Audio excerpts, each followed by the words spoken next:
So here we are. Yes, Mr. Gassin. And it looks like this. Yes.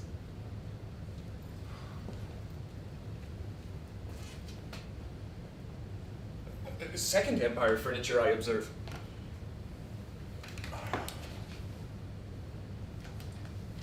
Well, I dare say one gets used to it in time. Some do, some don't. Are all the other rooms like this one? How could they be? We cater for all sorts. Americans, for instance. What use would they have for a Second Empire chair? And what use do you suppose I would have for one? Do you know who I was? Well, it's no great matter. To be honest, I had quite a habit of living among furniture that I didn't relish. And in false positions, I'd even come to like it. A false position in a Louis Philippe dining room. You know the style? Well, it had its points, you know. Bogus in bogus, so to speak. And you'll find that living in the Second Empire drawing room has its points. Really? Yes, I dare say. Still, I certainly didn't expect this. You know what they tell us down there? What about? About this, residence. Really, sir? How could you believe such cock and bull stories? Told by people who never set foot here. For of course, if they had...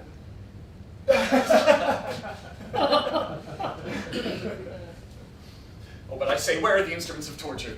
The what? The racks and the red-hot pincers and the other paraphernalia. Ah, you must have your little joke, sir. My little joke. Oh no, I see. I wasn't joking. No mirrors, I notice. No windows, only to be expected. And nothing breakable. Oh, but damn it all! They might have left me my toothbrush. That's good. So you haven't yet got over your, what do you call it? Sense of human dignity. Excuse me, Smiley. I will ask you to be more polite. I quite realize the position I'm in, but I will not tolerate any Sorry, sir. insertion. No offense meant.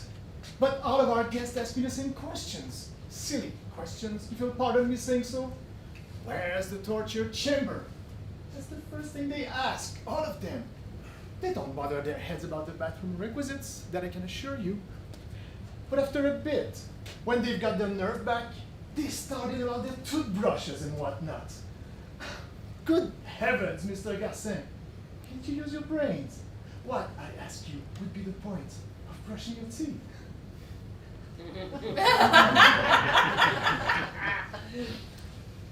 Yes, of course, you're right. And why should one want to see oneself in a looking glass? But that bronze atrocity on the mantelpiece, that's another story. I suppose there will be times when I stare my eyes out at it. Stare my eyes out. Oh, you see what I mean? All right, let's put our cards on the table. I quite assure you I'm conscious of my position. Shall I tell you what it feels like?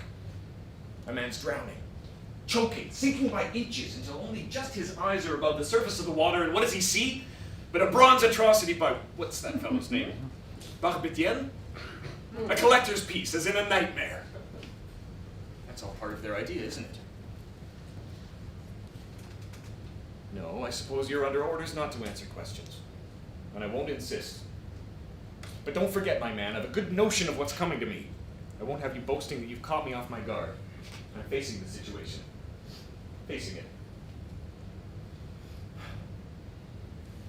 So that's that, no toothbrush. Bad either, one never sleeps, I take it. That's so. Just as I suspected. Why should one sleep? A sort of drowsiness steals on you. Tickles you behind the ears and you feel your eyes closing. But why sleep? You lie down on your sofa, close your eyes, and in an instant sleep flies away, miles and miles away. So you rub your eyes, you stand up, and it all begins again. Romantic. That's what you are. Will you keep quiet, please? I won't make a scene. I'm facing the situation, as I said just now, facing it fairly and squarely. I won't have it springing at me from behind before I have time to size it up. And you call that being romantic. So it comes to this. One doesn't need rest. That stands to reason. Why sleep if one isn't sleepy? But there's a snag somewhere. Something disagreeable. Why now should that be so disagreeable? I've got it. It's life without a break. What do you mean by that? What do I mean? I thought as much. That's why there's something so beastly, so damn bad-mannered in the way you stare at me. They're paralyzed. What are you talking about? Your eyelids. We move ours up and down. Blinking, we call it. It's like a little black shutter. It clicks down and makes a break. Everything goes black. One's eyes are moistened. You can't imagine how restful it is, how refreshing. 4,000 little rests per hour. Just think. 4,000 little respites. So that's that. I'm to live without eyelids. Oh, don't act the fool. You know what I mean. No eyelids, no sleep. It follows, doesn't it? I shall never sleep again. Oh, but then how shall I endure my own company? Try to understand. I'm fond of teasing. I'm used to teasing myself. Plaguing myself, if you prefer. I don't tease nicely. Oh, but I can't go on doing that without a break. Down there I had my nights. I slept. I always had good nights by way of compensation, I suppose. And happy little dreams. There was a green field. Just an ordinary field. I used to stroll in it. Is it daytime now? Can't you see? The lights are on. Oh yes, it's your daytime. And outside? Outside, Damn it! Beyond that wall! there's a passage. And what lies beyond the passage? There are more rooms, more passages, more stairs. And what lies beyond them? That's it. But surely you have a day off sometimes. Where do you go? To my uncle's place. He's the head valet here. He has a room on the 3rd floor. I should have guessed as much. Where's the light switch? There isn't any. What, one can't turn off the light? Or the management can cut off the current if they want to. But I can't remember they having done so on this floor. We have all the electricity we want. So one has to live with one's eyes open all the time? To live, did you say? Don't let's quibble over words. If one's eyes open forever, broad daylight in my eyes and in my mind. And suppose I took that bronze contraption and dropped it on the lamp. It would go out, wouldn't it? You can't move it. It's too heavy.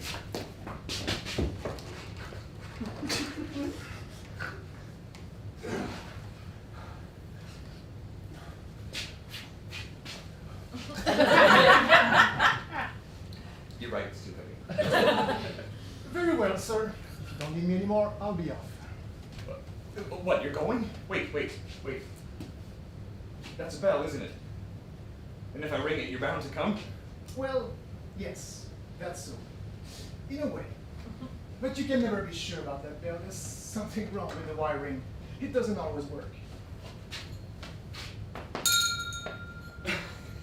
It's working all right?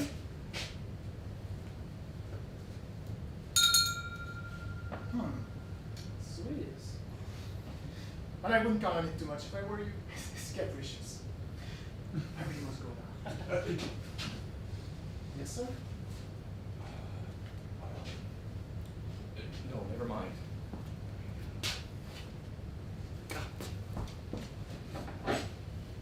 What's this? Can't you see? An ordinary paper knife. Are there books here? No. Then what's the use of this? Very well, you can go.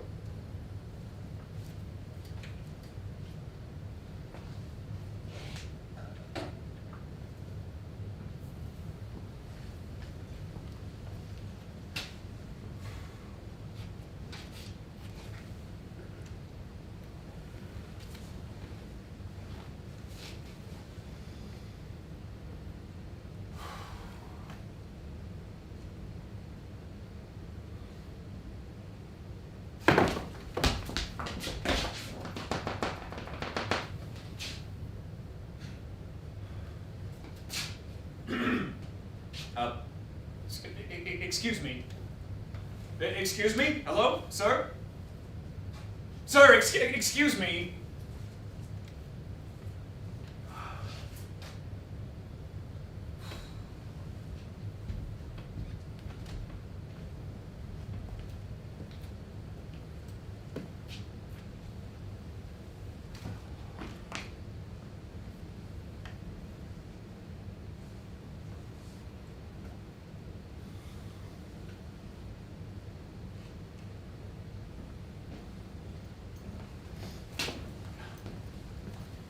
Did you call, sir? No. This is your room, madame. If there's any information you require. Most of our guests have quite a lot to ask me. I won't insist. Anyhow, as regards the toothbrush and the electric bell and that thing on the mantel shelf, this gentleman can tell you anything you'd like to know as well as I could. We've had a little chat, him and me.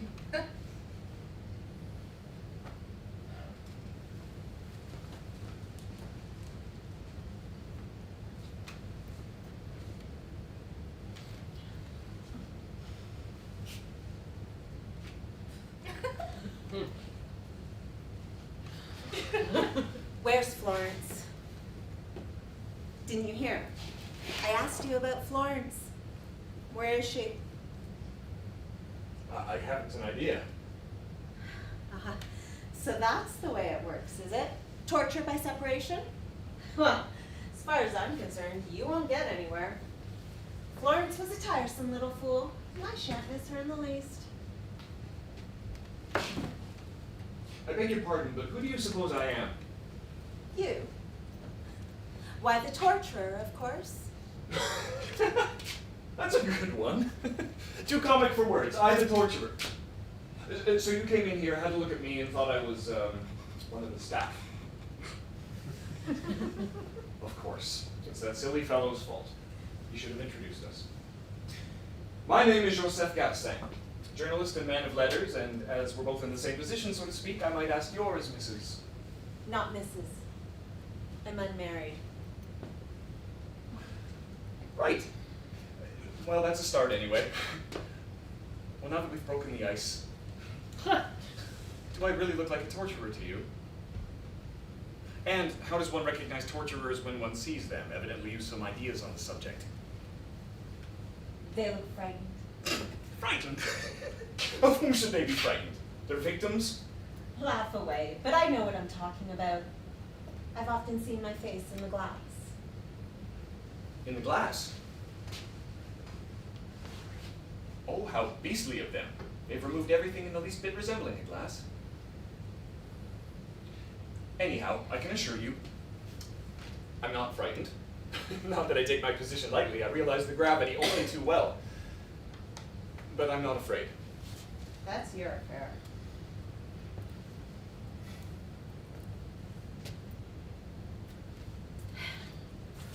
Must you be here all the time, or do you take a stroll outside now and then? The door is locked. No. That's too bad. I quite understand it bores you having me here. And I too, well, I'd rather be alone. I want to think things out, set my life in order. And one does that better by oneself. Still, I'm sure we'll pull along together somehow. I don't move much, I'm no talker. In fact, I'm a rather peaceful sort of fellow. But only if I may venture on one suggestion. We should make a point of being exceptionally courteous to one another. This will ease the situation for us both.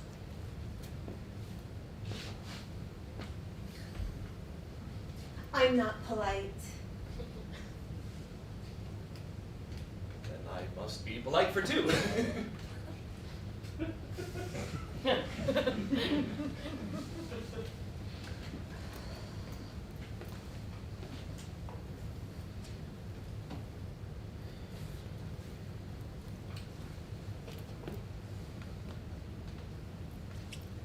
Your mouth. I beg your pardon. Can't you keep your mouth still? You keep twisting it all about. It's grotesque. So sorry, I wasn't aware. That's just what I reproach you with. There you are. You talk about politeness, and you don't even try to control your face. Remember, you're not alone here. You've no right to inflict this out of your fear on me. Well, how about you? Aren't you afraid? What would be the use? There was some point in being afraid before, when one still had hope.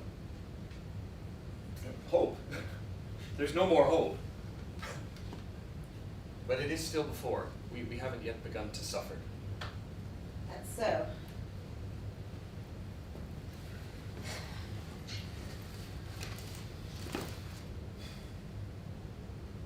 Well, what's going to happen? I don't know. I'm waiting.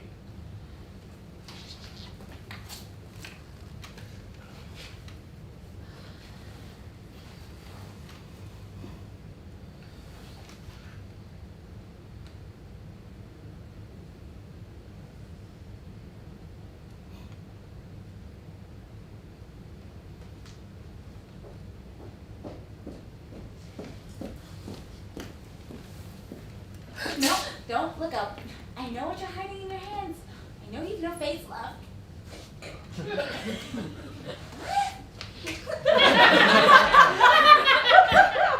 But I don't know you. I am not the torturer, madam. I never thought you were. I thought someone was trying to play a rather nasty trick on me. Is anyone else coming? No, madame. No one else is coming. Oh, so we're to stay by ourselves? The three of us? This gentleman, this lady, and myself? There's nothing to laugh about. It's these sofas. They're so hideous. Oh, and just look at how they've been arranged. It makes me think of New Year's Day when I used to visit this boring old aunt of mine, Aunt Mary. Her house was full of horrors like this. I suppose each of us has a sofa of his own. Never mind. Can't expect me to sit on that one. It would be too horrible for words. I'm in blue. It's green. Would you prefer mine? The claret colored one, you mean? It's very sweet of you, but really, no, I don't think it'd be so much better. We've all got to take what comes to us, and I'll stick to the green one. The only one that would do at a pinch is that gentleman's. Mr. Garcin, did you hear? Oh, the sofa! So sorry, madame. Please take it. Thanks.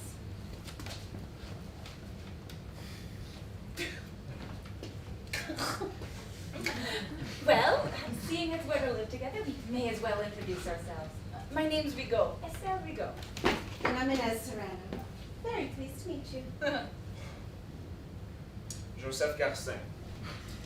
Do you require me any longer? No, you can go. I'll ring when I want you.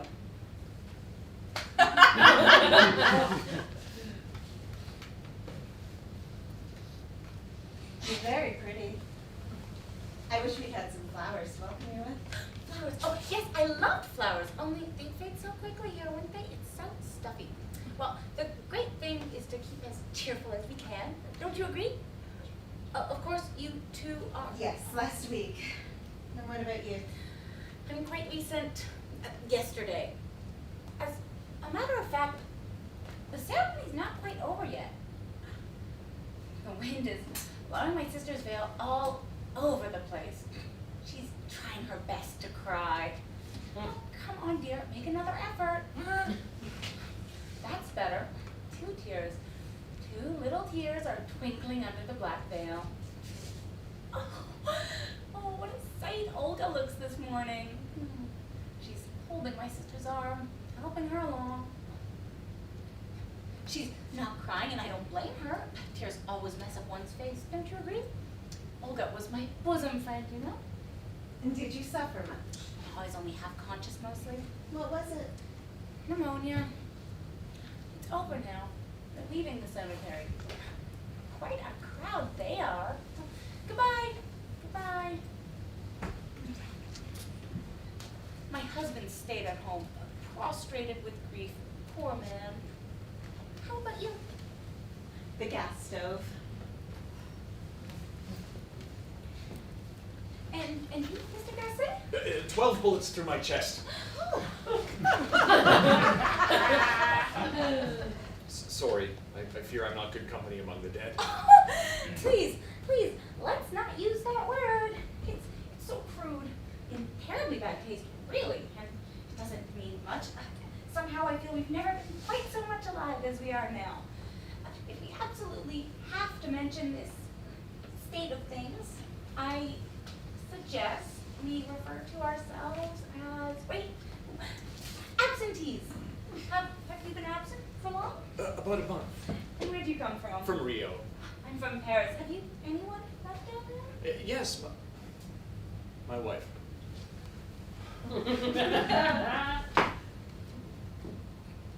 She's waiting at the entrance to the barracks. She comes there every day, but they won't let her in. Now she's trying to peek through the bars. She doesn't yet know that I'm She doesn't yet know that I'm absent, but she suspects it. Oh, now she's going away. Oh, she's wearing her black dress. So much the better. She won't have to change. She's not crying. She never did cry anyhow. It's a bright, sunny day, and she's like a black shadow creeping down that empty street with those big, tragic eyes of her and that martyred expression they always had. Oh, how she got on my nerves! Estelle. Please, Mr. Garcia. What? You're sitting on my sofa?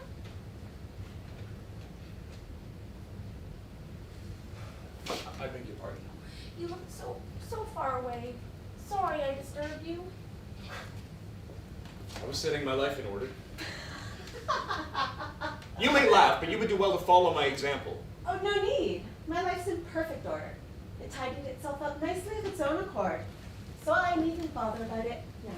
Oh, you imagine it's so simple as that? How hot it is in here. How dare you! No, please don't. I loathe men in their shirt sleeves. All right. Of course, I used to spend my nights in the newspaper office, and it was a regular black hole. We never kept our coats on. Stifling hot it could be. Stifling. Bad it is. It's nighttime now. That's so. Olga's undressing. It must be after midnight. How quickly time passes on Earth. Yes, after midnight. They've sealed up my room. It's dark. Pitch dark. And empty. They've strung their coats over the backs of their chairs, and rolled up their shirt sleeves above the elbow. The air stinks of man and cigar smoke. I used to like living among men in their shirt sleeves. Well, in that case, our tastes differ. That's all it proves. What about you? Do you like men in their shirt sleeves? No. I don't care much for men anyway.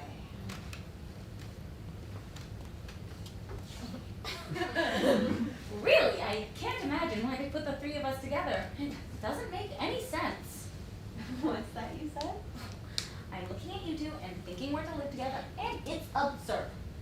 I was expecting to meet old friends or relatives. Yes, of course. Charming old friend with a hole in the middle of his face. Yes, him too. He danced the tango so divinely, like a professional. But why? Why should we of all people have been put together? A pure fluke, I should say. They lodge folks as they can in the order of their coming. Why are you laughing? And because you amuse me with your flukes. As if they left anything to chance. But suppose you've got to reassure yourself somehow. Oh, I wonder now, don't you suppose we might have met each other at some point in our lives? Never. I shouldn't have forgotten you. Oh, perhaps we had friends in common. I wonder if you know the Dubois-Seymours. Not likely. Oh, but everyone went to their parties. What was their job? Oh, they didn't do anything, but they had a lovely house in the country and hosts of people visited them. I didn't. I was a post office clerk. Of course, in that case. And you, Mr. Garcia? We've never met. I always lived in Rio. Then you must be right. It's mere chance that has brought us together. Mere chance. Then it's by accident that this room is furnished as we see it. It's an accident. That sofa's green, and this one over here is wine red. Mere chance.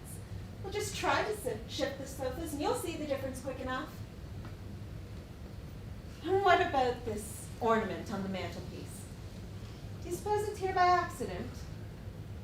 And what about the heat here? What about that?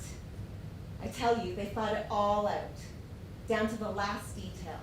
This room was set for us. But really, everything in here is so hideous. All in angles, so uncomfortable. I always loathe angles. And do you suppose I lived in a Second Empire drawing room? So it was all fixed up beforehand? Yes, and they put us together deliberately.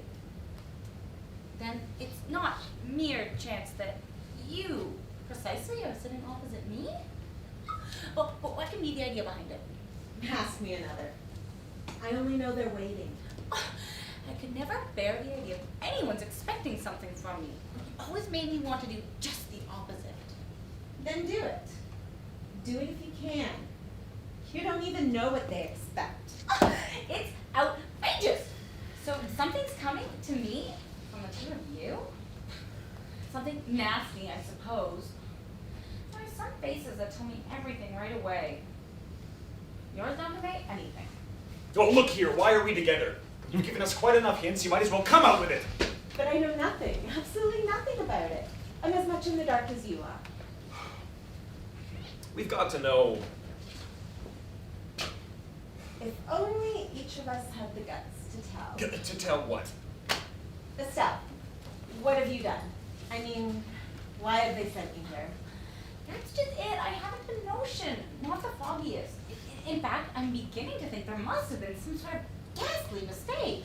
Don't smile. Just think of the number of people who become absentees every day. There must be thousands and thousands. And probably they're sorted out by understrappers. You know what I mean. Stupid employees who don't know their jobs, so they're bound to make mistakes every now and then. Do stop smiling! And you, why don't you speak? If they made a mistake in my case, they may have done the same in yours. And you too. And anyhow, isn't it better to think we've gotten here by mistake? Is that all you have to tell us?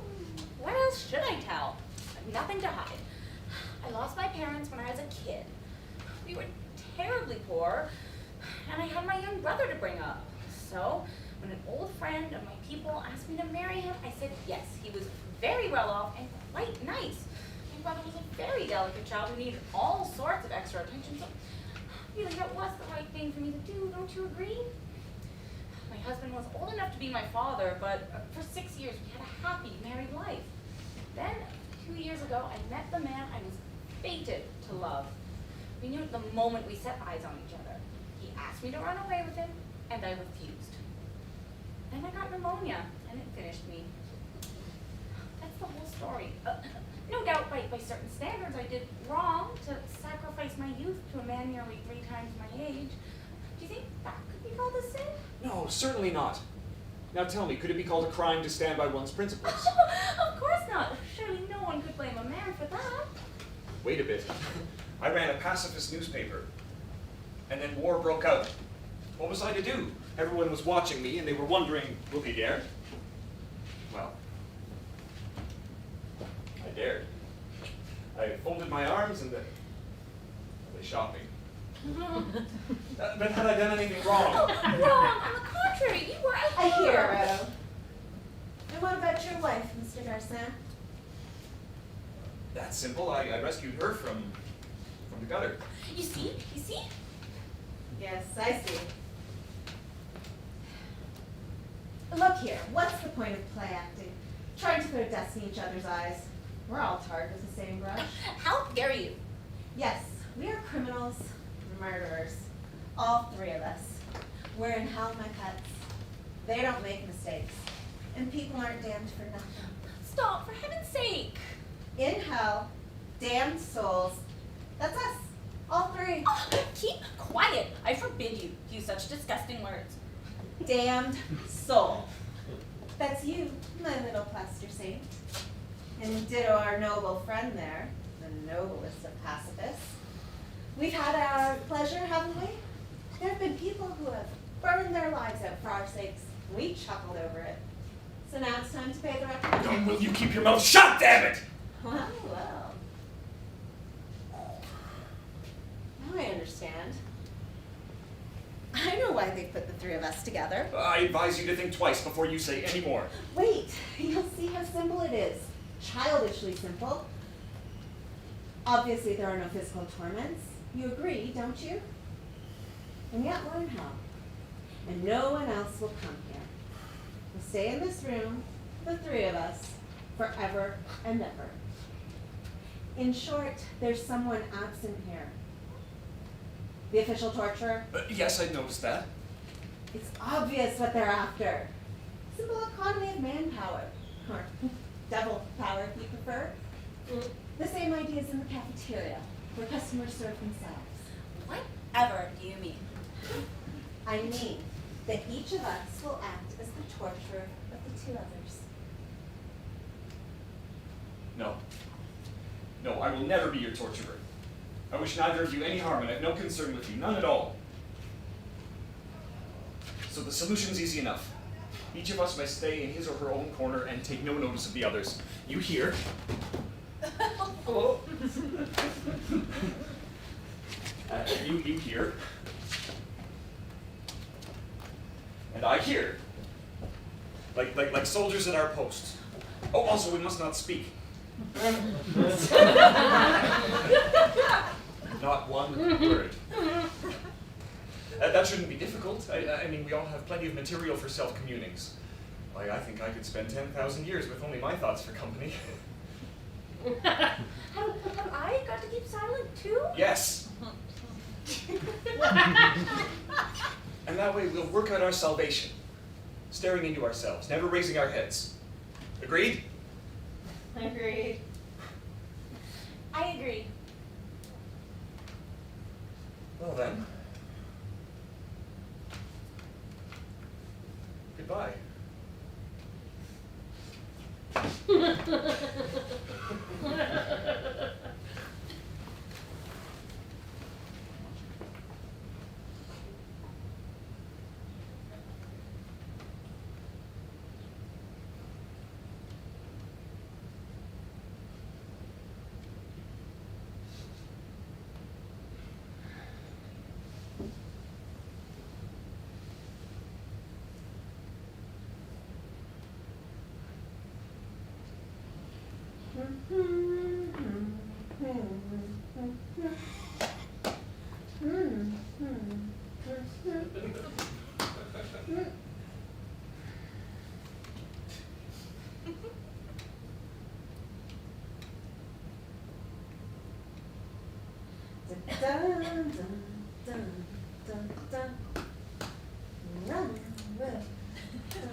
Excuse me.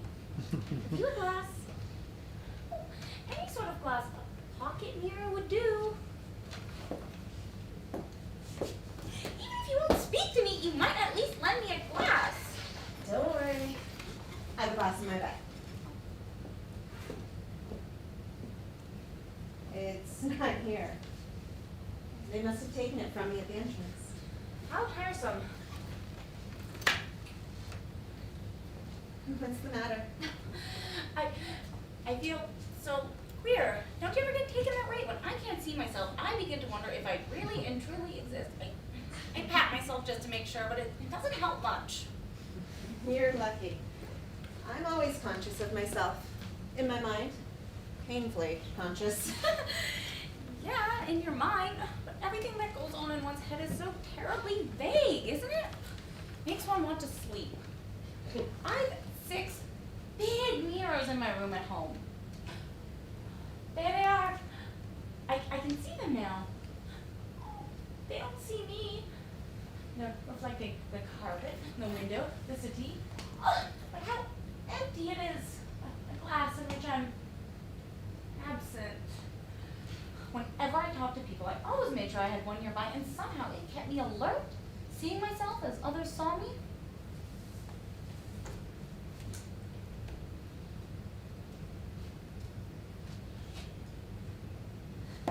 Oh, dear, my lipstick. I'm sure I put it on all crooked. No, I can't do without a glass forever and ever. I can't. Suppose I try to be your glass. Come, pay me a visit. There's a spot for you here on my sofa. But No, he doesn't count. but we're going to hurt each other. You said it yourself. Do I look as if I wanted to hurt you? One never can tell. Much more likely you'll hurt me. Still, what does it matter?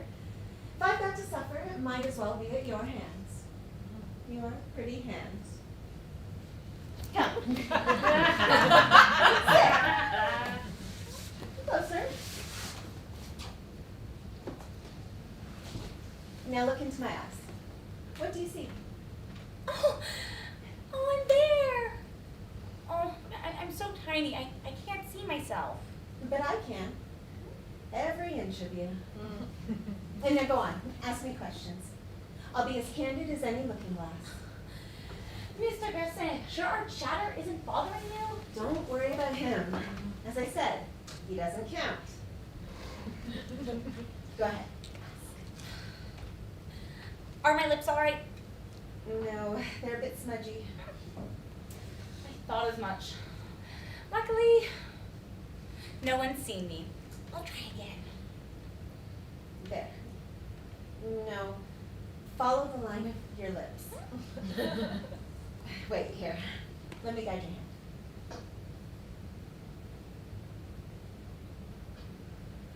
There. That's quite good. As good as when I came in? Oh, far better. Crueler. Your mouth looks quite diabolical that way. Good gracious, and you say you like it. Oh, how maddening it is not to be able to see for himself. Are you quite sure, Miss Serrano, that it's all right now? Won't you call me Inez? Are my lips all right? You're lovely, Estelle. But how can I rely on your taste? Is it the same as my taste? Oh, how sickening it all is. They drive one crazy. I have your taste, my dear, because I like you so much. Now look at me. No straight. No smile.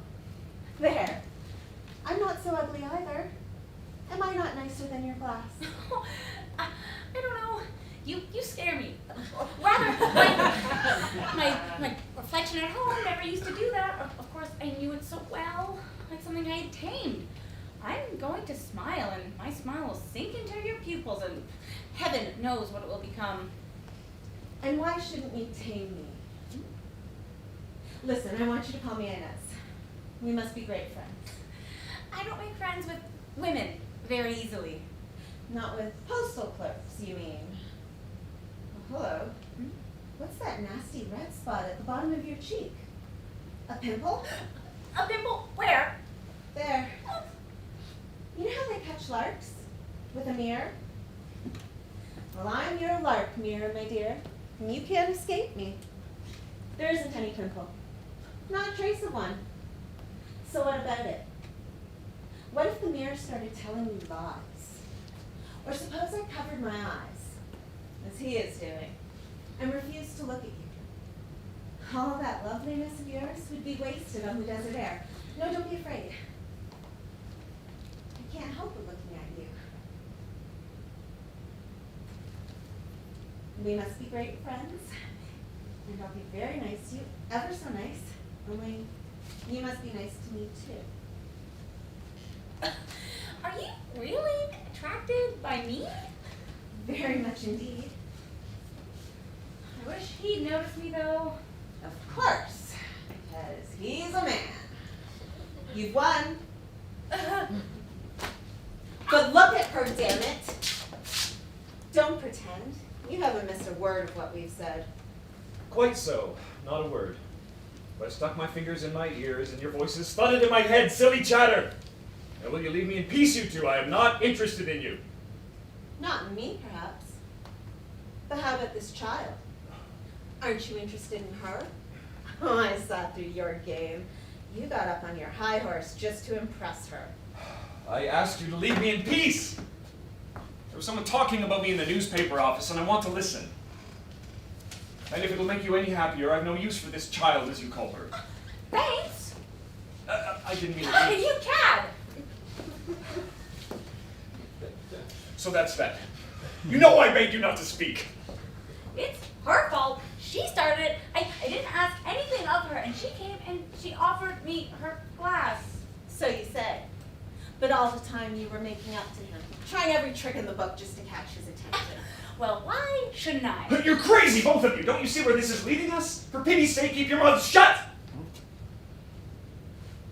Now, let's all sit down again, quite quietly. We'll look at the floor, and each must try to forget that the others are there.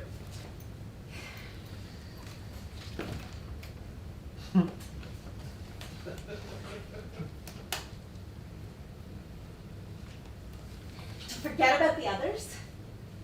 How utterly absurd. I feel you there, in my pores. Your silence clamors in my skin. You can nail up your mouth, cut your tongue out, but you can't prevent your being there. Can you stop your thoughts? I hear them ticking away like a clock. Tick-tock, tick-tock. And I'm certain you hear mine. It's all very well skulking on your sofa, but you're everywhere. And every sound comes to me soiled because you've intercepted it on its way. What? You've even stolen my face. You know it and I don't. And what about her? About Estelle? You've stolen her from me too. If we were alone, do you suppose she'd treat me as she does? No, take your hands from your face. I won't leave you in peace. That would suit your book too well. You'd go on sitting there as in a trance, like a yogi. And all the while, even if I didn't see her, I'd feel it in my bones that every sound she made, even the rustle of her dress, was for your benefit, throwing you smiles you didn't see. Well, I won't stand for that. I prefer to choose my help. I prefer to look you in the eye and fight it out face to face.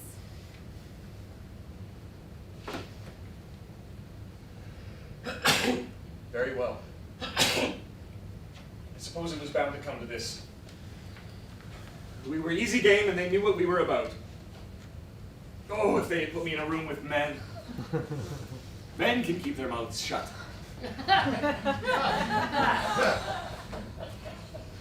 But I suppose there's no point in wanting the impossible.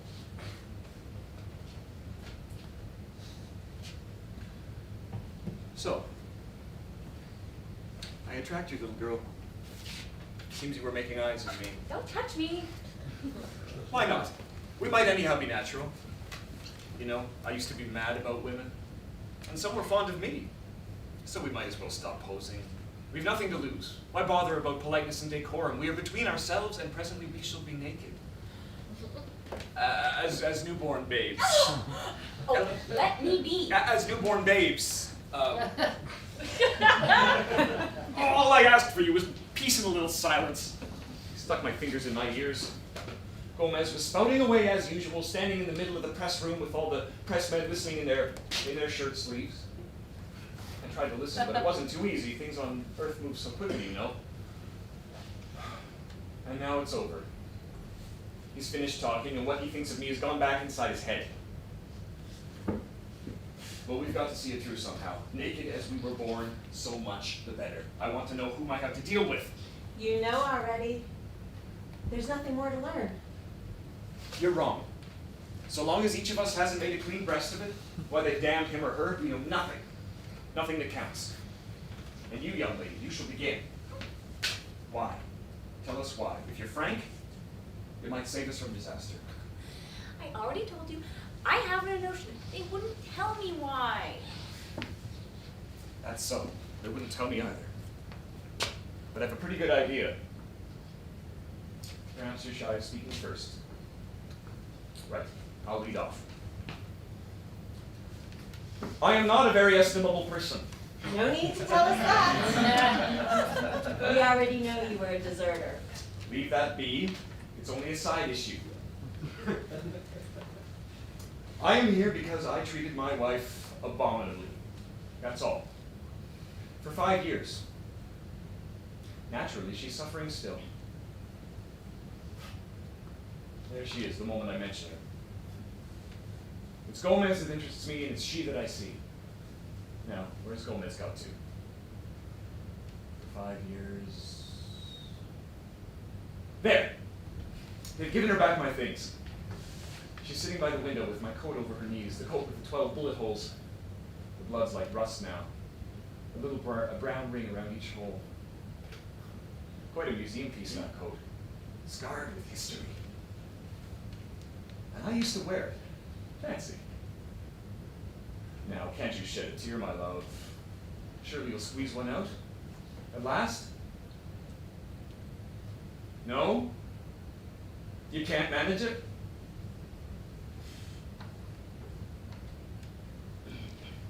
Night after night, I came home, blind drunk, stinking of wine and women. She'd waited up for me, of course, but she never cried. She never uttered a word of reproach. Only her eyes spoke. Those big, tragic eyes.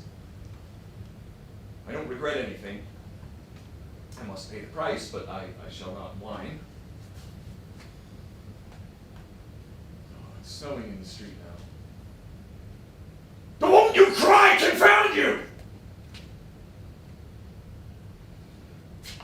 The woman was a born martyr, you know, a victim by vocation.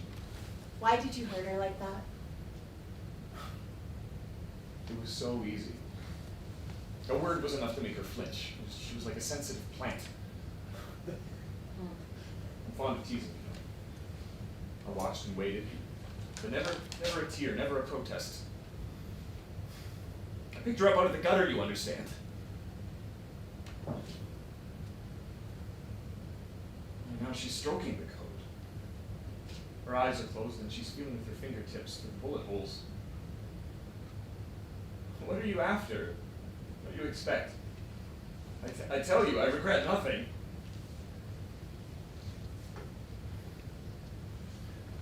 The truth is she admired me too much. Does that mean anything to you? No. Nobody admired me. Oh, so much the better. So much the better for you. But, well, I suppose this all strikes you as very vague. Well, here's something you can get your teeth into. I brought a half-caste girl to stay in our house. My wife slept upstairs. She must have heard everything. She was an early riser, and as the girl and I stayed in bed late, she served us our morning coffee. You brute. Yes, a brute, but a well-beloved brute.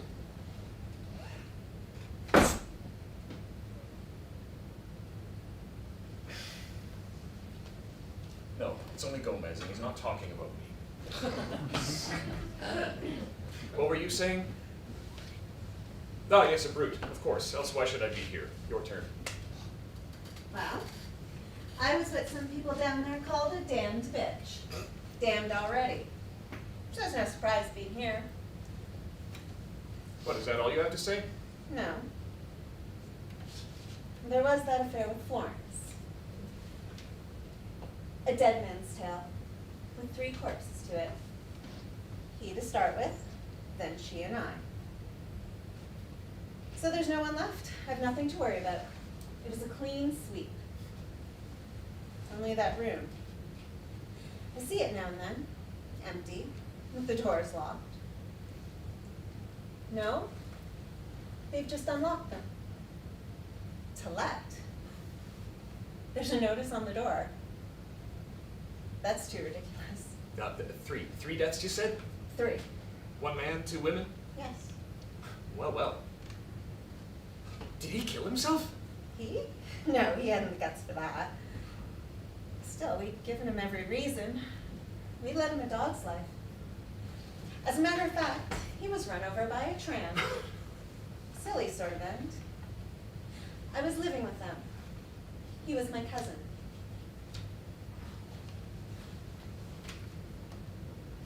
Was Florence fair? Fair? You know I don't regret a thing. Still, I'm not so very keen on telling you the story. Well, that's all right. So, you got sick of him. All sorts of little things used to get on my nerves. For instance, he made a sound when he was drinking. A sort of gurgle. Trifles like that. He was pathetic, really. Vulnerable. Why are you smiling? Because I, anyhow, am not vulnerable. Don't be too sure. I crept inside her skin. She saw the world through my eyes. When she left him, I had her on my hands. We shared a bed sitting room at the end of town. And then? And that tram did its job. I used to tell her every day, yes, my pet, we killed him between us. I'm really rather cruel. So am I. No, you're not cruel. It's something else. What? I'll tell you later. When I say that I'm cruel, I mean that I can't get on without making others suffer. Like a live coal. A live coal in others' hearts. When I'm alone, I flicker out. For 6 months, I flamed away in her heart till there was nothing left but a cinder. One night, she got up and turned on the gas while I was asleep. And then she crept back into bed. So now you know. Well, well. Yes? What's in your mind? Oh, nothing, only that it's not a pretty story. Obviously. But what matter? As you say, what matter? Your turn. What have you done? I already told you, I have an notion. I rack my brain, but it's no use. Right, then we'll give you a hand. The fellow with the smashed face, who is he? Who do you mean? You know quite well. The man you were so afraid of seeing when you first came in. Him, an old friend of mine. Why were you afraid of him? That's my business, Mr. Galloway. Did he shoot himself on your account? Of course not. How absurd you are. Oh, then why should you have been so frightened? He blew his brains out, didn't he? That's how we got his face smashed. Don't go on. Because of you. All because of you. He shot himself because of you. Leave me alone. It's not fair you two bullying me like this. I want to go. I want to go. Go if you can. Personally, I ask nothing better. Unfortunately, the door is locked. You're hateful. Both of you. Hateful? Yes, that's the word. Now get on with it. The fellow that shot himself on your account. You were his mistress, weren't you? Of course she was, and he wanted her all to himself. That's so, isn't it? He danced the tango like a professional, but he was poor as a church mouse. That's right, isn't it? Was he poor or not? Give us a straight answer. Yes, he was poor. And you had your reputation to keep up. Then one day he came and he implored you to run away with him, and you laughed in his face. You laughed at him, so he shot himself. Did you used to look at Florence in that way? Yes.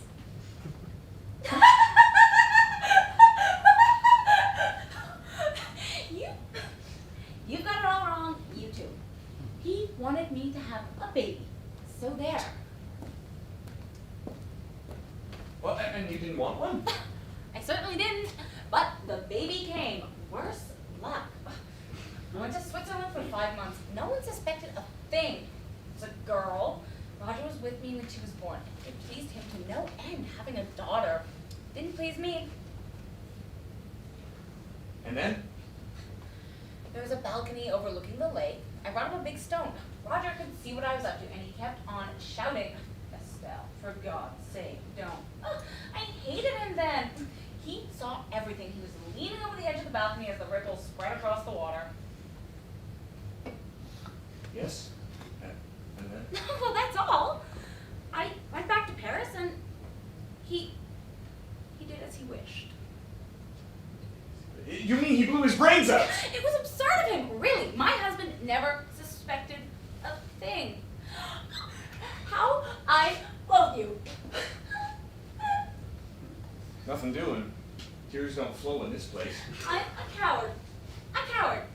If you knew how I hate you. Poor child. So the hearing's over. There's no need to look like a hanging judge. Hanging judge? I'd give a lot to be able to see myself in the looking glass right now. Oh, how hot it is in here.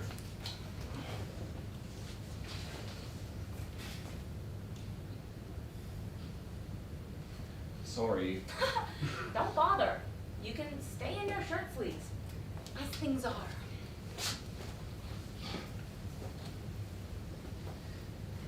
Just so.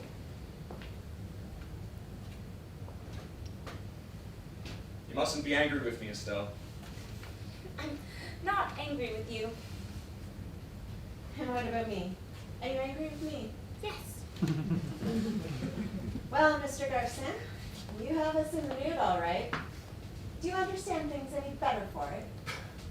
I wonder. Yes, perhaps a trifle better. Now suppose we start trying to help each other. I don't need help. Inez, they've lain their snare damn cunningly. It's like a cobweb. If you make any motion, if you raise your hand to fan yourself, Estelle and I feel a little tug.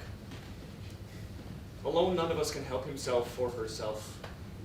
We're linked together inextricably, so you can take your choice. Hello. What's going on? They've let it. The windows are wide open. And there's a man sitting on my bed.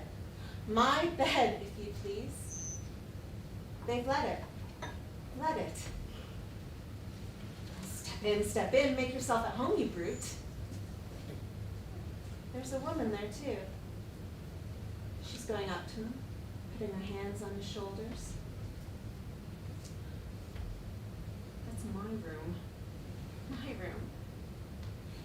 Damn it, why don't they turn the lights on? I can't see anything. Now he's going to kiss her.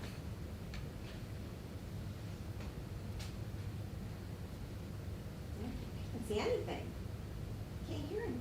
Wait, I can hear them whispering. Whispering. Is he going to make love to her on my bed? What's that she said? That it's noon and the sun is shining?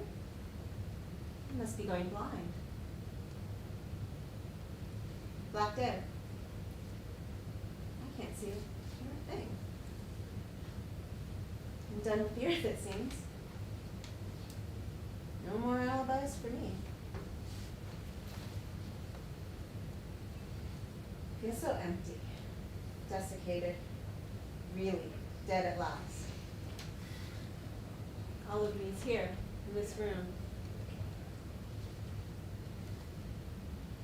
What was that you were saying? Something about helping me, wasn't it? Yes. Helping me to do what? Well, to defeat their devilish tricks. And what do you expect me to do in return? To help me, Inez. It only takes a little effort, just a spark of human feeling. Human feeling. That's beyond my range. I'm rotten to the core. Well, how about me? All the same, suppose we try. It's no use. I'm all dried up. I can't give, and I can't receive. How could I help you? A dead twig ready for the burning. Florence was fair. A natural blonde. Do you realize this young woman is fated to be your torturer? Perhaps I've guessed it. It's through her they'll get you. I, on the other hand, I'm different. Aloof. I take no notice of her.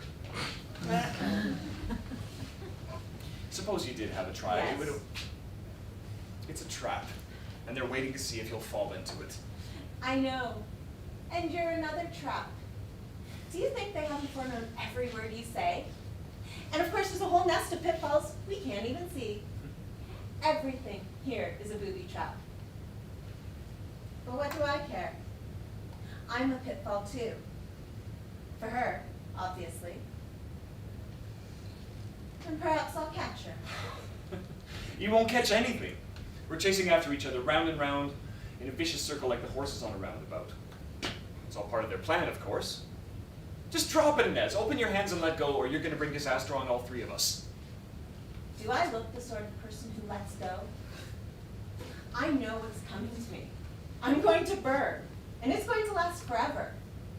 Yes, I know everything. But do you think I'll let go? I'll catch her, and she'll see you through my eyes, as Florence saw that other man. What's the good of trying to enlist my sympathy? Yes, I assure you I know everything. And I can't feel sorry even for myself. A trap. Don't I know it? And that I'm in a trap myself, up to the neck, and there's nothing to be done about it. And if it suits their book, so much the better. Well, I anyhow can feel sorry for you. Look at me. We're naked right through, and I can see into your heart. That's one link between us. Do you think I would want to hurt you? I'm all dried up too. I don't regret anything, but for you, I can still feel pity. Don't. I hate being pawed about. And keep your pity for yourself. Don't forget, Garcin, there are traps for you in this room too. All nicely set. You do better to watch after your own interests. But if you will leave us in peace, this child and I'll see that I don't do you any harm. Very well. Please, Garcin, What do you want of me? you can help me anyhow. If you want help, apply to her. Garcin, I implore you. You gave me your promise, didn't you? Help me, quick. I don't want to be left alone. Olga's taken him to a cabaret. Taking whom? Peter. Now they're dancing together. Who's Peter? Such a silly boy. He used to call me his glancing stream. Just fancy. He was terribly in love with me. She's persuaded him to come out tonight. And do you love him? They're sitting down now. She's puffing like a Krampus. What a fool that girl is to insist on dancing. Although I dare say she does it to...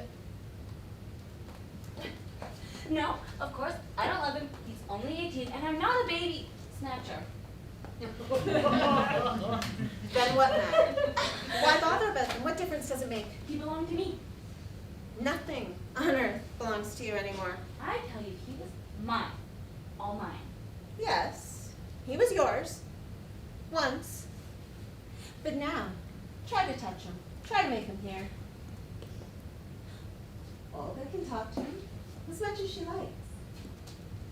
You can touch him, squeeze his hand, rub herself against him. Yes, look. She's pressing her great fat chest against him, puffing and blowing in his face. Oh, but my poor little lamb, can't you see how ridiculous she is? Why don't you laugh at her? Once I'd only have to glance in their direction, and she'd have slunk away. Is there really nothing? Nothing left of me? Nothing whatever. Not even a shadow. All that you own is in this room. Would you like that paper knife? Or that ornament on the mantelpiece? That blue sofa's yours. And I, my dear, am yours forever. You? Mine? That's good. Well, which of you two would dare call me his glancing stream, his crystal girl? You know too much about me. You know I'm rotten, through and through. Oh, Peter, dear, think of me. Fix your thoughts on me and save me. All the while you're thinking, my glancing stream, my crystal girl, I'm only half here. I'm only half wicked. The other half is down there with you, clean and bright and crystal clear as running water. Look at her face. It's all scarlet, like a tomato. No, it's absurd. We've laughed at her together, you and I, often and often. Oh, what's that tune? Oh, I always loved it. Garcin, I wish you could see her. You'd die of laughing. Only, she'll never know I see her. I can see you, Olga. go with your hair all anyhow. And you do look a dope, my dear. Now you're treading on his toes? It's a scream. Hurry up, quicker, quicker. He's dragging her along, just bundling her round and round. It's too ghastly. He always said I was so light. He loved to dance with me. What did you say? Oh, don't be such a humbug. You didn't even shed a tear at the funeral. And she has the nerve to talk about her poor dear friend Estelle. How dare she discuss me with Peter? Now then, keep time. She never could dance and talk at once. What was that? Oh, no, don't tell him. You can keep him. Do what you like with him, but just don't tell him about that. Oh, isn't it foul, Garcia? Aldous told him everything about Roger, my trip to Switzerland, the baby. Poor Estelle wasn't exactly. No, it wasn't exactly. True enough. Oh, he's looking grave, shaking his head. But he doesn't seem so very much surprised. Not what one would expect. Keep him then. I won't haggle with you over his long eyelashes, his pretty girlish face. They're yours to be asking. His glancing stream. His crystal. Well, the crystal's shattered into bits. Poor Estelle. Dance, dance, dance. On with it. But do keep time. 1, 2, 1, 2. Oh, how I'd love to go down to the earth just for a moment and dance with him again. Oh, the music's gone fainter.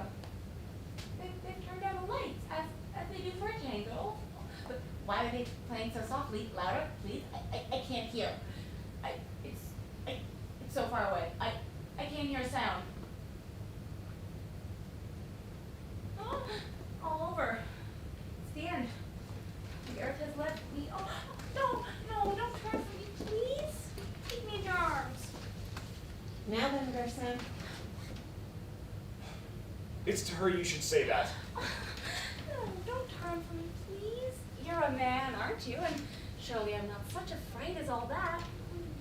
Everyone says I've lovely hair, and after all, a man did kill himself on my account. Oh. Have to look at something, and there's nothing here except these sofas and that awful ornament on the mantelshelf. Surely I'm better than a load of stupid furniture. Listen, I've fallen out of their hearts like a little sparrow, fallen from the nest. So gather me up, dear.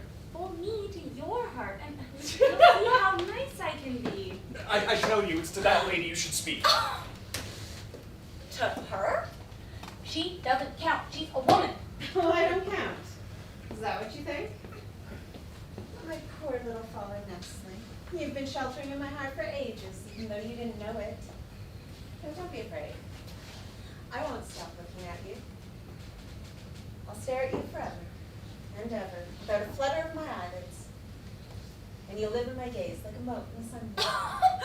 A sunbeam indeed. Don't talk such rubbish. You've tried that trick before, and you should know it won't work. Estelle, my glancing stream. My crystal. Your crystal? It's grotesque. Everyone knows by now what I did to my baby. The crystal's shattered, but I don't care. I'm just a hollow dummy. All that's left of me is the outside.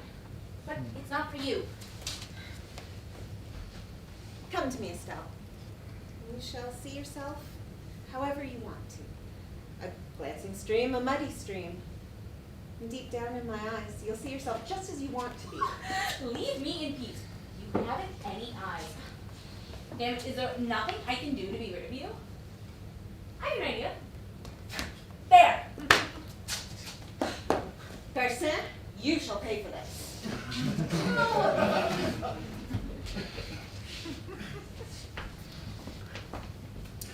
So, A man you want. Not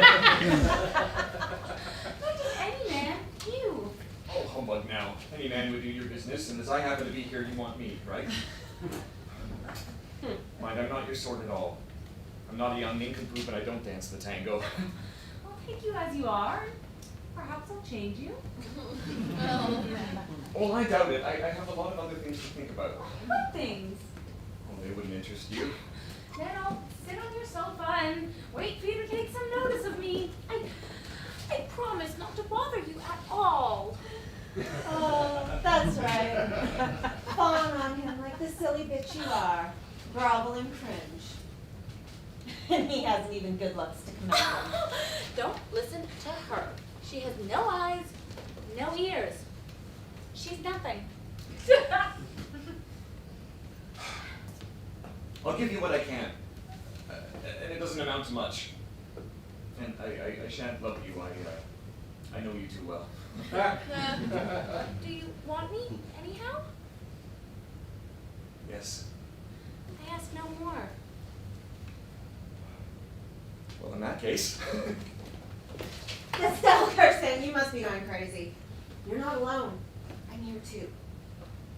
Yes, of course, but what matter? Under my eyes, you couldn't do it.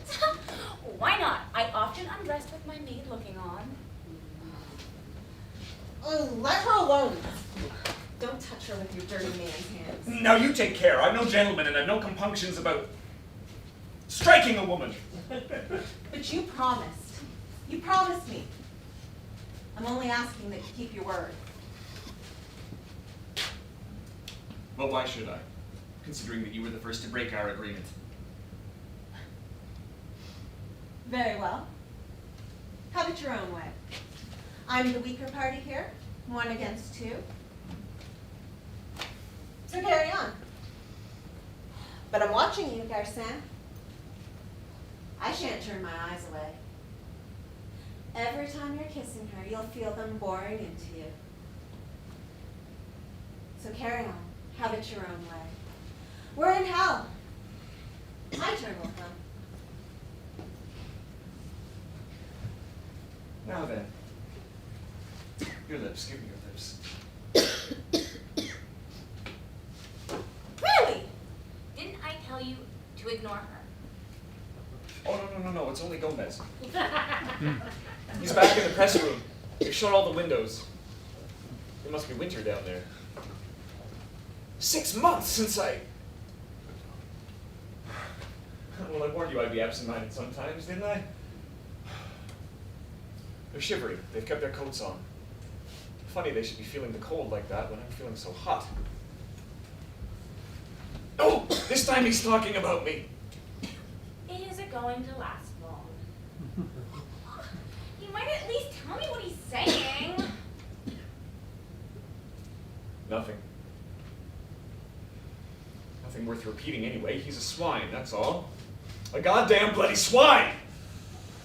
Estelle, are you going to love me? I wonder now.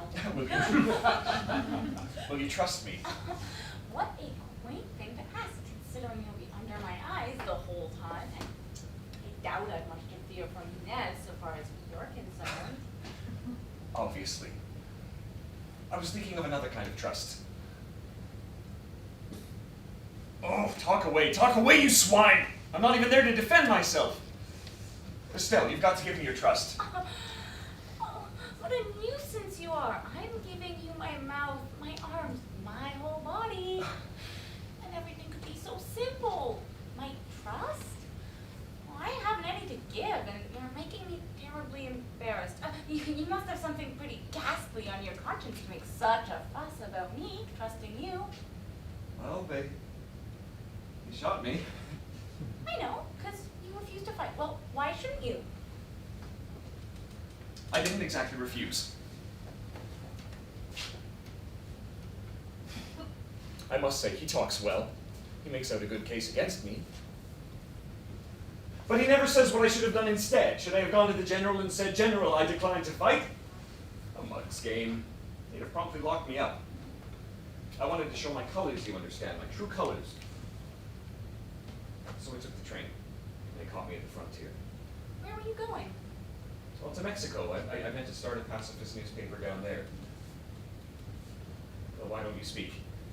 Well, what could I say? You acted quite rightly, as you didn't want to fight. Oh, but how can I guess what you want me to answer? Can't you guess?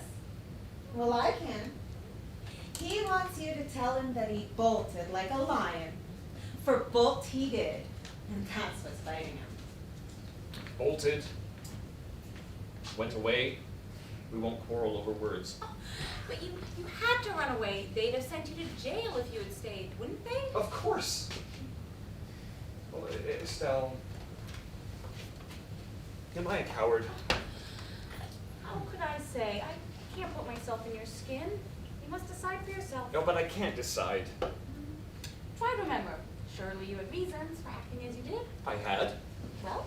But were they real reasons? Oh, you've a twisted mind. That's your trouble. Plaguing yourself over such trifles. I had it all planned out. I wanted to make a stand, but was that my real motive? Exactly. That's the question. Was that your real motive? Oh, no doubt you argued it out with yourself. You weighed the pros and cons. And you found good reasons for what you did. But fear and hatred, and all those dirty little instincts one keeps dark, they're motives too. So carry on, Mr. Garcia. And try to be honest with yourself. For once.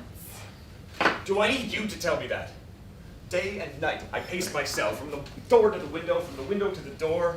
I pried into my heart. I sleuthed myself like a detective. By the end of it all, I felt as if I had given my entire life to introspection. And always I came back to one thing certain, that I had acted as I did. I had taken that train to the frontier. But why?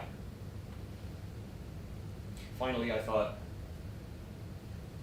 my death will settle it. If I face death courageously, then I'll prove once and for all that I'm no coward. And how did you face death? Miserably, rottenly. Oh, it was only a physical lapse. That might have happened to anyone. I'm not ashamed of it. Only now everything's been left in suspense forever. Come here, Estelle. Look at me. I want to feel someone looking at me while they're talking about me on Earth. I like green eyes. Green eyes. Just hark to him. And you, Estelle? Do you like cowards? If you knew how little I cared. Coward or hero, it's all one, provided he kisses well. Oh, there they are, slumped in their chairs, sucking their cigars. Bored they look. They're thinking, Garcin's a coward. But only vaguely, dreamily. One's got to think of something. That chap Garcin, he's a coward. That's what they've decided, those dear, dear friends of mine. Why, 6 months from now they'll be saying, cowardly as that skunk Garcin. You're lucky, you two. No one on Earth is giving you a second thought. I'm long in dying. What about your wife, Garcia? Didn't I tell you? She's dead. Dead? Yes, she died just now. About 2 months ago. Of grief? Well, what else should she die of? So all's for the best, you see. The war is over, my wife is dead, and I've carved out my place in history. My poor darling. Look at me. Look at me. Touch me. There. And put your hands there. Why trouble with what those men are thinking of? They'll die off one by one. Forget them. There's only me now. But they won't forget me. Not they. They'll die off, but others will come after to carry on the legend. I've left my fate in their hands. Sam. You're still there. Now listen. I want you to do me a service. No. Don't shrink away. I know this must seem strange to you, having someone asking you for help. You're not used to that. But if you will only will it hard enough, if you'll only make a little effort, I dare say we can really truly love each other. Look at it this way. 1,000 of them are proclaiming that I'm a coward. But what do numbers matter? If there's someone, just one person who can say quite positively that I did not run away, that I'm not the sort who runs away, that I'm brave and decent and the rest of it, then that one person's faith would save me. Estelle, will you have that faith in me? Then I will love you and cherish you forever, Estelle, will you? Oh, you dear silly man. Do you think I could love a coward? Oh. But just now you said that you... I was only teasing you. I like men, my dear, who are real men, with thick skin and strong hands. You haven't a coward's chin, or a coward's mouth, or a coward's voice, or a coward's hair. And it's for your hair, your mouth, your voice, that I love you. Do you mean this? Shall we swear it? Then I snap my fingers at them all, those below and those in here. Estelle, we shall climb out of hell. What's that? But she doesn't mean a word of what she says. How can you be such a simpleton? Estelle, am I a coward? As if she gave a damn either way. Inez, be quiet! Don't listen to her, darling. If you want me to have faith in you, you must begin by trusting me. That's right. That's right. Trust away. She wants a man. Well, that far you can trust her. She wants a man's arm around her waist, a man's smell, a man's eyes glowing with desire. That's all she wants. She'd assure you you were God Almighty if she thought it would give you pleasure. Estelle, is this true? Answer me, is it true? What do you expect me to say? You do make things difficult. Do you have any idea how maddening it is to have to answer questions one can't make heads or tails of? Anyhow, I'd love you even if you were a coward. Isn't that enough? You disgust me, both of you. What are you up to? I'm going! You won't get far. The door's locked. Oh, make them open it. Please, please. No, don't worry, my pet. The bell doesn't work. I tell you, they shall open. I'm through with you both. Oh, get away from me. You are even fouler than she. I won't be bogged in your eyes. You're soft and slimy like an octopus, like a quagmire. I beg you, don't go. I'll promise not to speak again. I won't trouble you at all. Just don't leave me alone with Inez now that she's shown her claws. Look after yourself. I didn't ask you to come here. Oh, how mean you are. Yes, it's true. You're a coward. Well, my little sparrow fallen from the nest. I hope you're satisfied now. You spat in my face. Playing up to him, of course. And we had a tip on his account. But now he's leaving. And a good riddance it will be. And we two women will have the place to ourselves. You won't get anywhere with that. If that door opens, I'm going to. Where? I don't care. As far away from you as I can. Open the door. Open, blast you. I'll endure anything. Your red-hot tongs, your molten lead, your racks and prongs and garrots, all your fiendish gadgets, everything that burns and flays and tears. I'll put up with any torture you impose. Anything would be better than this agony of the mind. This creeping pain that gnaws and fumbles and caresses one and never hurts quite enough. Now will you open?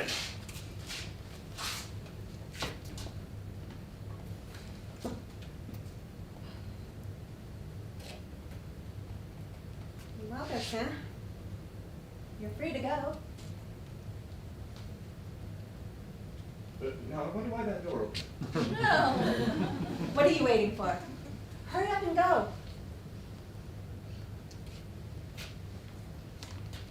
I shall not go. What about you, Estelle?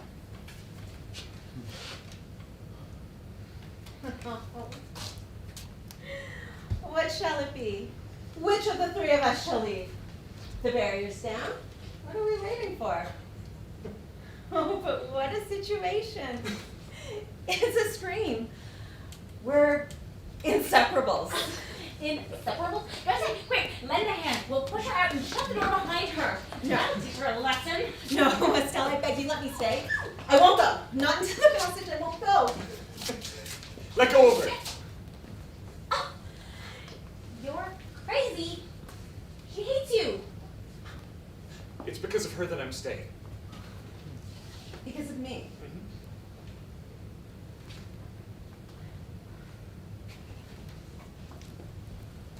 me, you said. Yes. You anyhow know what it means to be a coward. And Yes. And you know what wickedness is, and fear, and shame. There were days when you looked into yourself, into the secret places of your heart, and what you saw there made you faint with horror. And then the next day, you didn't know what to make of it. You couldn't interpret the horror that you had glimpsed the day before. Yes, you know what evil costs, and when you say that I'm a coward, you know from experience what that means. Isn't that so? Yes, I know. So it's you whom I have to convince. You're of my kind. You didn't think I meant to go. No, I couldn't leave you sitting here, gloating over my defeat with all those thoughts of me running through your head. Do you really wish to convince me? That is the one and only thing I wish for now. I can't hear them anymore, you know. Probably that means they're done with me, for good and all. The curtain's down. Nothing of me remains on earth, not even the name of coward. So, Inez, we are alone. Only the two of you remain to give a thought to me, and she doesn't count. It's you who hate me. You whom I have to convince. If I can convince you, I'm saved. It won't be easy. Have a look at me. I'm a hard-headed woman. I will give you all the time that is needed. Yes, we've lots of time in hand. All time. Look. Each man has an aim in life. That's so, isn't it? A leading motive? Well, I didn't give a damn for wealth or love. I aimed at being a real man. A tough, as they say. I staked everything on the same horse. Can one possibly be called a coward when one has deliberately courted danger at every turn? And can one judge a life by a single action? Why not? For 30 years you dreamt you were a hero and condoned 1,000 petty lapses. Because a hero, of course, can do no wrong. And then the day came when you were up against it. The red light of real danger. And you took the train to Mexico.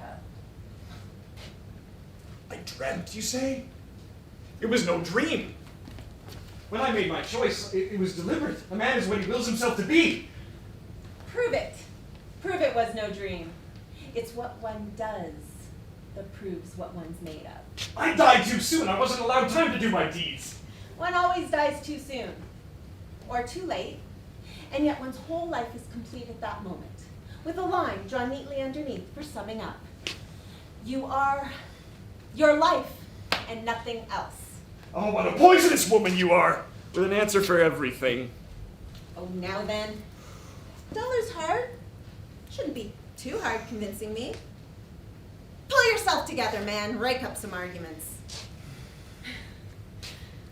Wasn't I right when I said you were vulnerable? And now you're going to pay the price, Garcin. And what a price. You're a coward, Garcin. Because I wish it. Do you hear me? I wish it. And yet just look at me. See how weak I am. A mere breath on the air. A gaze observing you. A formless thought that thinks you.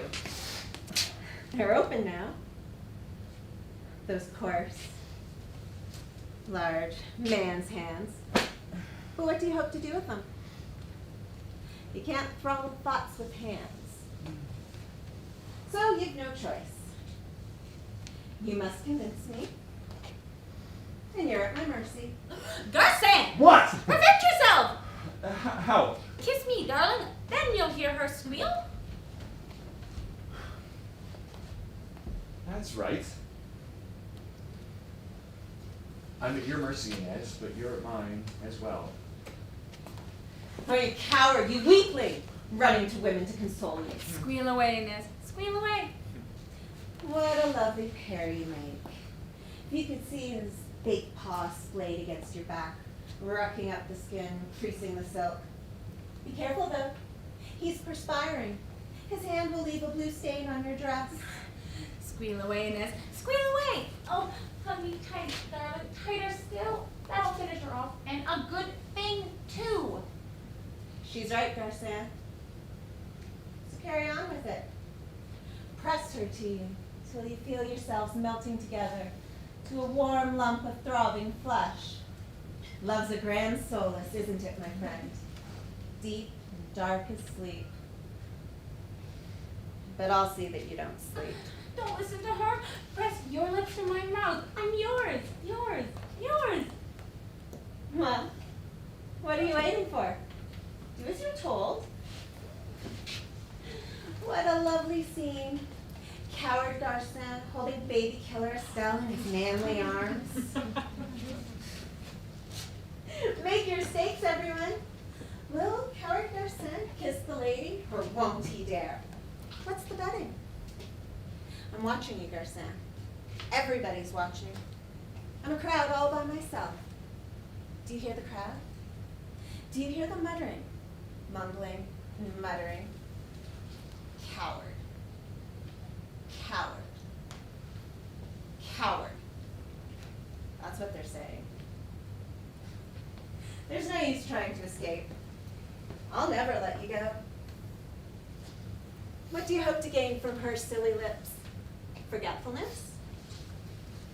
But I shan't forget you. Not I.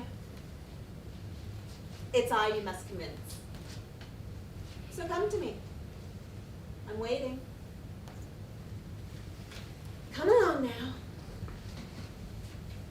Look how obedient he is. Like a well-trained dog who comes when his mistress calls. You can't hold him. You never will. Will night never come? Never. Then you will always see me. Always.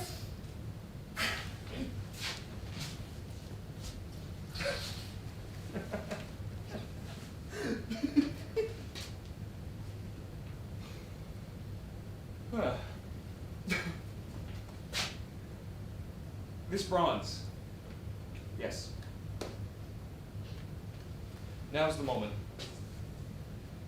I'm standing here looking at this thing on the mantelpiece, and I understand that I am in hell. I tell you, it's all been thought out beforehand. They knew I would stand here, stroking this thing of bronze, with all those eyes intent on me, devouring me.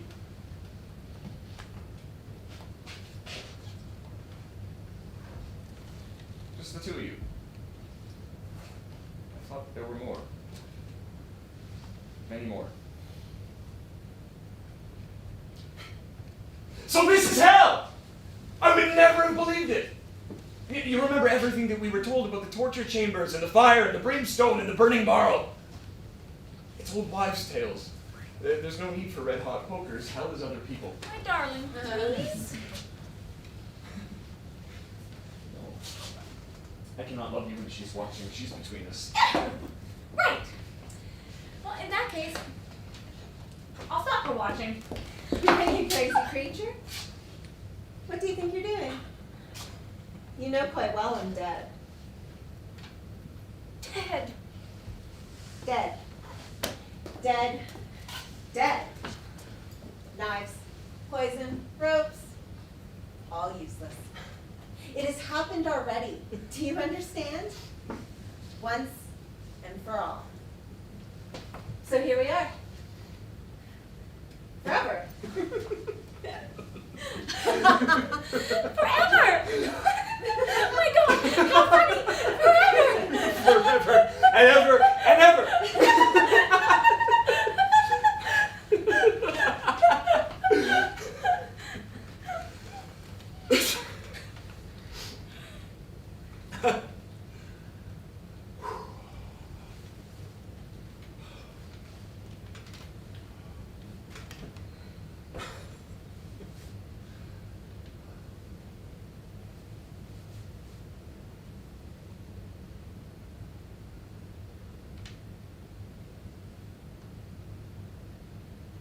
Well, let's get on with it.